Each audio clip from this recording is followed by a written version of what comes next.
आप सब कैसे हैं? आशा करता हूँ सभी अच्छे होंगे। चूँकि आप लोग की एग्ज़ामिनेशन जो है काफ़ी नज़दीक हैं, तो काफ़ी दिन से मैं सोच रहा था, बट व्यस्तता होने के कारण मैं आपके लिए वीडियोस नहीं ला पा रहा था। परंतु आज एक बार फिर काफ़ी इम्पोर्टेंट वीडियो मैं लेकर आया हूँ आपके एग्ज़ाम से रिलेटेड।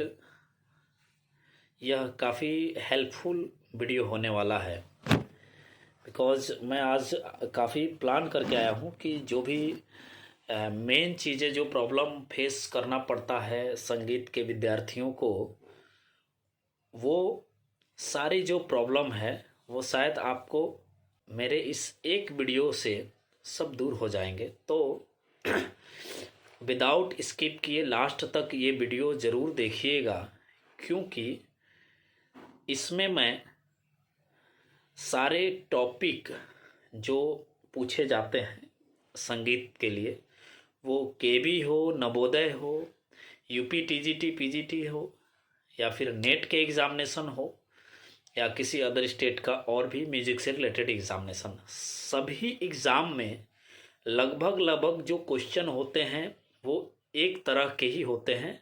हम लोग की कुछ फिक्स सिलेबस है, तो उन मैक्सिमम सिलेबस जो भी हैं उन पे मैं बात करूँगा। जो भी टॉपिक है उस पर मैं बात करूँगा।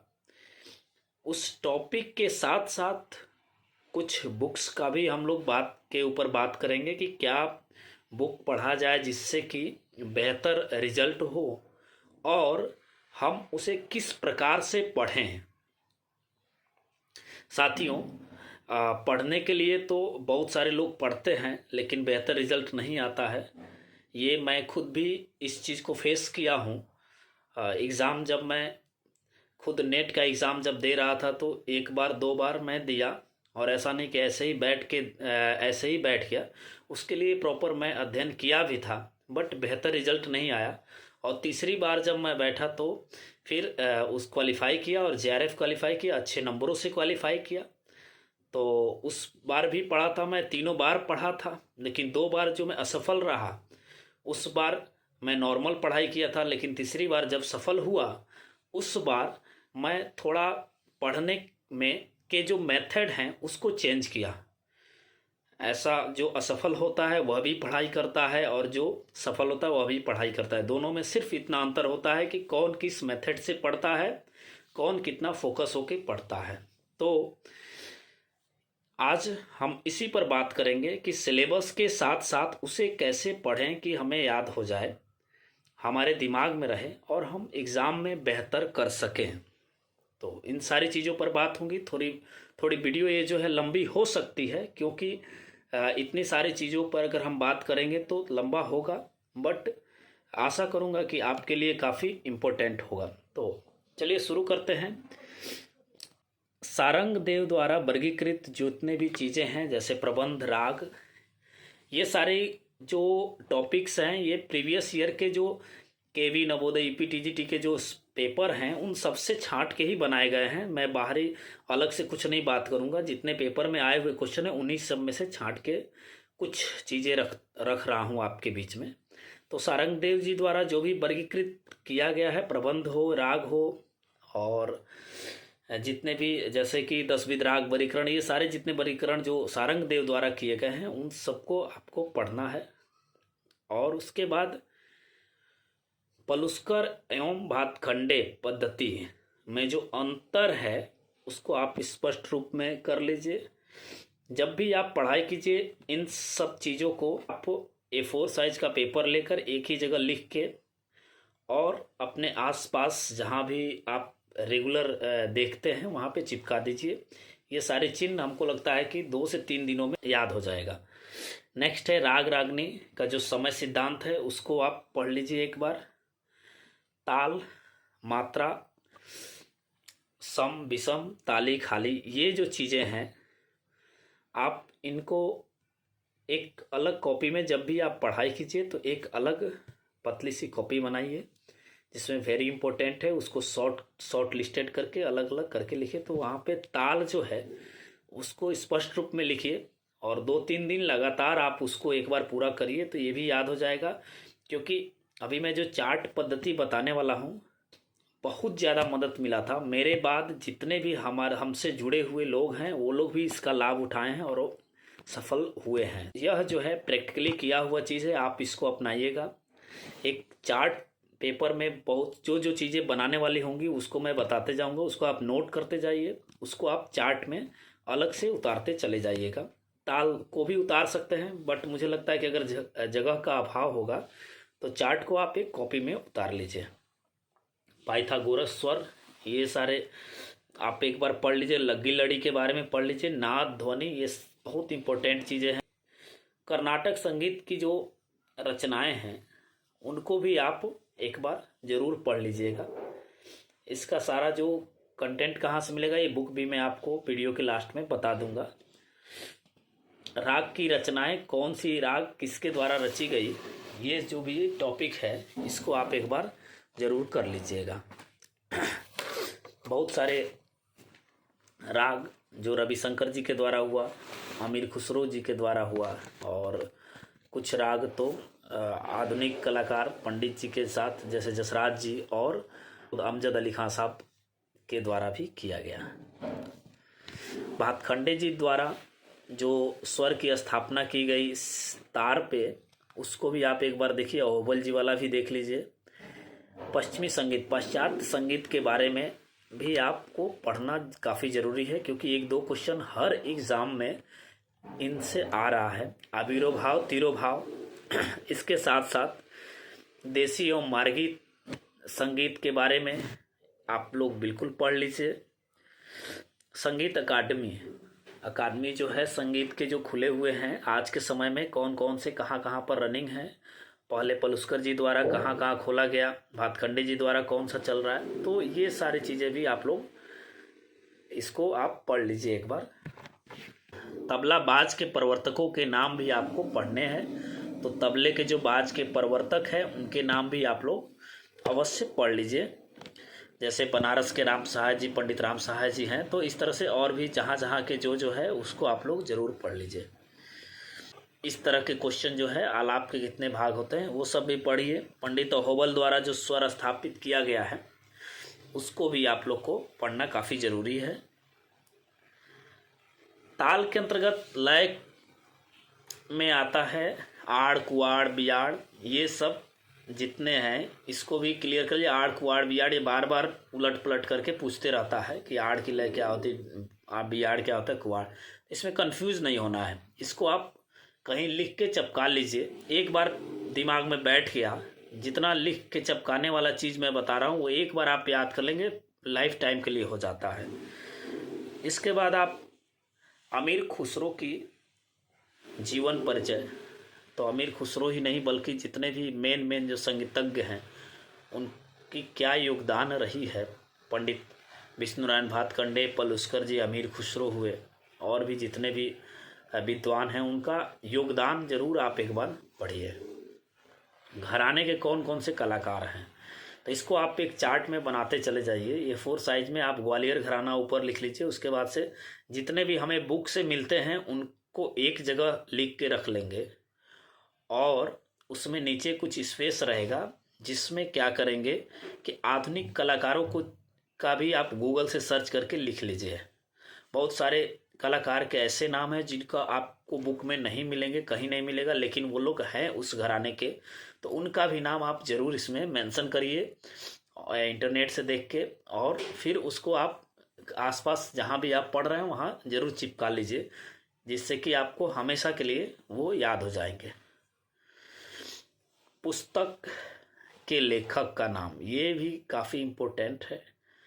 हर एग्ज़ाम में 2-3 क्वेश्चन 4 क्वेश्चन जरूर इससे आता है, तो इसको आपको लाइफ टाइम के लिए याद करना है। बिल्कुल भी आप इसको आज के डेट में कॉपी किताब जहाँ पर भी आपने लिख के रखा है, किताब में लिखा हुआ है, वहाँ से उसको चार्ट में कन्वर्ट करके आप जहाँ भी पढ़ रहे हैं वहाँ पे ज़रूर चिपका लीजिए। इसको आप कभी रटने की कोशिश मत कीजिएगा, क्योंकि रटने से आपका टाइम लॉस होता है और याद कुछ भी नहीं होता है। एक तरफ से याद होता है, दूसरी तरफ भूलते चले जाते हैं। अगर चार्ट में एक बार आपकी मेहनत है, ये जो मैं बता रहा हूँ वन टाइम इन्वेस्टमेंट है, वन टाइम आपने अपना समय दिया तो लाइफ टाइम के लिए आपका सारा चीज़ जो है याद हो जाएगा। आज के डेट में बहुत सारे क्लासेस भी ऑनलाइन में चल रहे हैं, यूट्यूब में बहुत सारे क्लासेस चल रहे हैं, तो हो सकता है आपको कहीं से मदद मिल जाए। परंतु मुझे लगता है कि हम लोगों ने आज तक किसी का कोई कहीं से कोई क्लास नहीं की है, इसी पद्धति के अंतर्गत पढ़ाई किया जो मैं बता रहा हूँ, और सफलता हम लोग को मिली है और आप लोग को भी मिलेगी। बिल्कुल भी परेशान होने की ज़रूरत नहीं है, कहीं किसी के पास जाने की ज़रूरत नहीं है। सिर्फ और सिर्फ जो मैं मेथड बता रहा हूँ उसको अप्लाई करने की ज़रूरत है। आप अगले 1 महीने में इतनी अच्छी तैयारी हो जाएगी, 100 में से अगर केबी का एग्ज़ाम देंगे तो 95 प्लस स्कोर जरूर करेंगे। तो आते हैं हम लोग अगले टॉपिक पर, जो छोटा ख्याल है बड़ा ख्याल, तराना। इस सब का मतलब आविष्कारक कौन है और उसके अंतर्गत क्या क्या होता है, ये सारी चीज़ें आप ज़रूर पढ़ लीजिए। गुरु शिष्य जो है कौन, किसका शिष्य है, किसका गुरु है, तो ये घराने में ही लगभग आ जाएगा। आप घराने में ही अगर एक सिस्टमेटिक ढंग से उसको बनाते हैं तो गुरु को ऊपर रखे शिष्य नीचे रखेंगे तो घराना भी क्लियर हो जाएगा कि इस घराने के कौन हैं, और प्लस किसके कौन शिष्य हैं, उनसे कितने शिष्य निकले हैं, ये भी आपको सारी चीज़ें ये क्लियर हो जाएंगी। अगला है राग वर्गीकरण प्रणाली। तो आप देखेंगे तो रागों का वर्गीकरण जो है संगीत रत्नाकर से ही स्टार्ट हो गया है और समय समय पर परिवर्तित होकर राग रागनी आया। 10वीं राग सुर से शुरू हुआ है और राग रागनी, और उसके बाद से थाट वर्गीकरण, मेल वर्गीकरण, इस तरह से जितने भी वर्गीकरण हुए हैं उसको भी आप एक बार अवश्य पढ़ लीजिए। किसके द्वारा वर्गीकृत किया गया, कितने थाट के अंतर्गत कितने कौन कौन से राग मूल रखा गया है शुद्ध थाट में, है ना। तो ये सारी चीज़ें जो है आप याद कर लीजिए। उसके बाद निबद्ध अनिबद्ध गान, ये भी निश्चित रूप से तैयार कीजिए। उसके बाद एक टॉपिक है ग्रंथकारों के बारे में कि कौन से ग्रंथ में क्या खास चीज़ है, कितने कितने अध्याय का है, और कौन से टॉपिक जो है उस ग्रंथ से लिया गया है जो आधुनिक काल में फॉलो होता है। तो ये सारी चीज़ें आप जरूर पढ़ लीजिए। ये नाट्यशास्त्र हुआ, रत्नाकर हुआ, भ्रमित पुस्तक मालिका है, अभिनव गीतांजलि है, ये सब कितने भागों में है, किसमें क्या दिया हुआ है, ये सब काफ़ी ज़रूरी है कि आपको आना चाहिए। परमेल प्रवेशक राग जो भी हैं उनको आप याद कर लीजिए, ज़्यादा नहीं है, बहुत कम है, उसको आप एक ही बार में याद कर लीजिए। इस समय चक्र जो चलता है कि जैसे जो राग पूर्वांग के होते हैं उसके वादी कौन से होते हैं, और जो उत्तरांग के होते हैं उसके वादी कौन से स्वर होते हैं, ये भी एक बार जरूर दिमाग में क्लियर कर लीजिए, इससे भी प्रश्न बनते हैं। राग पहचानना यह एक काफ़ी इम्पोर्टेंट हो गया। इस समय सबसे ज़्यादा क्वेश्चन जो है वो रागों से आ रही है। तो राग के ऊपर अगर हम अभी बात करेंगे तो 2-4 मिनट लगेगा, बट क्लियर कर देता हूँ। राग के ऊपर जो क्वेश्चन बन रहे हैं उसको आप कैसे क्लियर करेंगे, क्योंकि एक तो अगर आप प्रैक्टिकली अच्छे हैं तो फिर आपको पढ़ने की ज़रूरत ही नहीं है, आप तो प्रैक्टिकली सब चीज़ किए होंगे। बट बहुत सारे ऐसे लोग हैं जिनके प्रैक्टिकल में ज़्यादा टाइम ना देकर बल्कि थ्योरी में वो लोग टाइम दिए हैं, तो उनके सामने समस्या ये उत्पन्न होती है कि रागों को हम कैसे पहचानें।